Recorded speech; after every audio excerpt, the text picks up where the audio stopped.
What's up, dudes? Welcome back to yet another little tricky tippy video, and today we're going to be going over some Slappy crooks. Because once I learned Slappy crooks, it just became my favorite Slappy trick to do. Because it's just super fun and it never gets old. If you don't know what a Slappy crook is, then you need to wake up. But if you do, then you're in the right spot.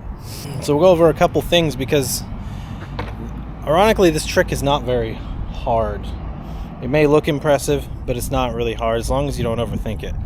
And hopefully you guys have been working on those no slides, because no slides, it'll help just because you'll be used to keeping weight on your front foot, but the crooks are definitely a little bit different. So I guess first of all, let's get into foot position first, and then go over some of the deets. Okay, you'll be happy to know that if you tuned into my live stream last week,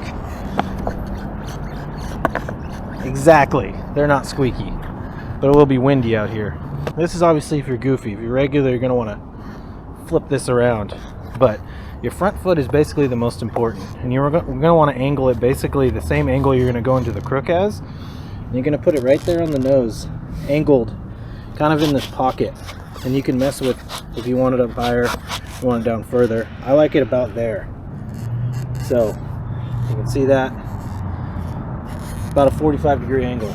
Back foot, you can kind of just put over the bolts. Just make it stable, put it over the bolts. And there's your basic Slappy crook foot position. Now let's go to the approach. Kind of like a nose slide, you can approach this two different ways. And I'm going to tell you the way that I learned them. So basically, when you're in a crooked grind, you're kind of this angle right here. Kind of like that, eh? Back wheel pinch. So essentially, what you can start doing is put your board up on a curb. It can be a dry curb like this, and just stand on a crook. You can feel like where you're supposed to be, like it's locked in. You can mess with it about there, and you'll see the angle, and that's the same angle you want to just come at the curb. So you'll want to come at that curb the same, let's say about a 45-degree angle, and the nose of your board is going to help you get up the curb, because basically you're just bashing into it. And unlike the no slide, it's hard to take baby steps with crooks. Speed is just going to be the way to go, and it is scary, but it's going to be hard to kind of baby step your way into crooks because your wheel's not going to get up on the curb. Yeah, you come in at that 45-degree angle, and you want to kind of stay back seat a little bit to keep a little bit of weight off your front foot. So I'd say you're kind of leaning back a little bit. You don't want to be too far forward because you're just going to, even if you get into it, you're just going to go forward. And you kind of lean back and you point your toes. Pretend my hand is my toes. And you're going to just kind of keep the weight off the heel side. And what's going to happen is this. That heel side wheel is just going to skate up the curb. And then as soon as that wheel gets in, you just lean back heel side. You lean back heel side. Pretend my palm is my heel. So you're kind of going whoop, toe, heel. Let's see without speed. Toe, heel. Like that. And that's how I would learn them. Just going in at that 45-degree angle. Think kind of back seat, weight off the front foot, toe, heel. Like you got to think primo in a way. It's going to twist that board and you're just going to get up there. And trust it. It will work. You just have to trust it. First-hand experience. As soon as I was just like, just send it with some speed and trust it. So the second way that you can do these, and I recommend trying the just 45-degree angle into the curb, is you keep a little distance from the curb. I'd say about somewhere over here, 5 feet, and you carve into it. So you'll carve into it, you'll just turn into it, and then at the last second you do toes and get into the crook. Toe heel. Just like that, guys. But see, when you're trying to learn it that way, you're going heel to carve into it. So it's kind of a heel, toe, heel. And that can seem like a lot to do at once, but what that does is it kind of keeps your momentum going forward, and what I've recently figured out is it helps me stay locked in a little bit better. So many cool guys around here. It helps me stay locked in better going to go forward. but it definitely feels a little weird carving, going heel, toe, heel. So you can eliminate one of those steps going into a 45 and just go toe, heel. All right, now you're getting into them. So you're popping that up. What do you do when you're on top? So as soon as you stay kind of back seat and you get up on it and you lock it in, you want to just keep, basically your weight's going to be right here in your shoe.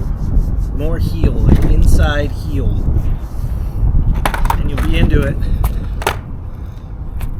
And you just want to stand up and you want to keep it kind of back seat. Because if you lean too far forward, you're just going to fall forward. If you lean too far back, you might loop out. One thing you might be struggling with, if you are getting into them, you might drop into no slide. That's fine. That's actually what you want, because at least if you drop into no slide, you can still get out of it, but it shows you're on the right track if you're dropping into no slide. And like I said, you get into it, keep the weight over the front, just like a no slide, but be kind of back in it because you're kind of trying to push your momentum forward, if that makes sense. And you just got to go at it with some speed. And that is the scary part, is to go at it with some speed.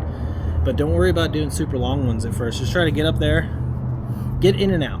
6 inches, a foot. Just keep working your way up to it, adding more speed. And then once you learn these, you might lose respect for the people that got them on lock, because once you figure out that lock in, they are, I think, easier than no slides, and maybe about the same. Harder to get into, easier to hold, and way easier than learning like a Slappy 50-50. So yeah, hopefully these tips kind of helped. I'll throw some more of the slow-mos in there.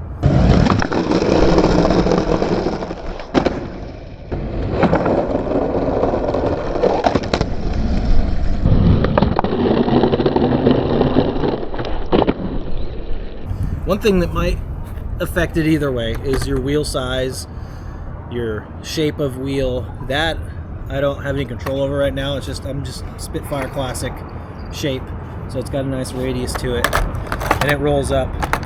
Usually things with a nice radius on the edge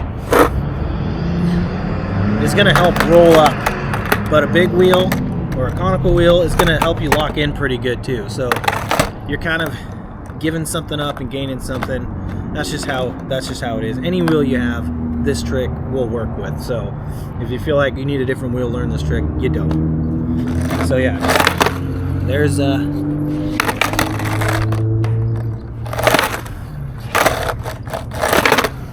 there is the Slappy Crooks. If you guys got any questions, once again, leave them down in the comments. I will be sure to answer them.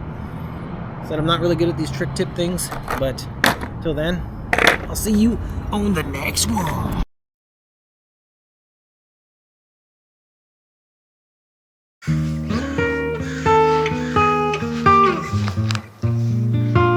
Are you a fucking badass skater? You need a badass fucking skateboard? Well then look no further, because you found it. Go to snakefarmco.com so you can get boards like this one, this one, this one, and even this one. Support the first veteran-owned skate company and go get your board today. Link in the description. Definitely not a sponsor of this video.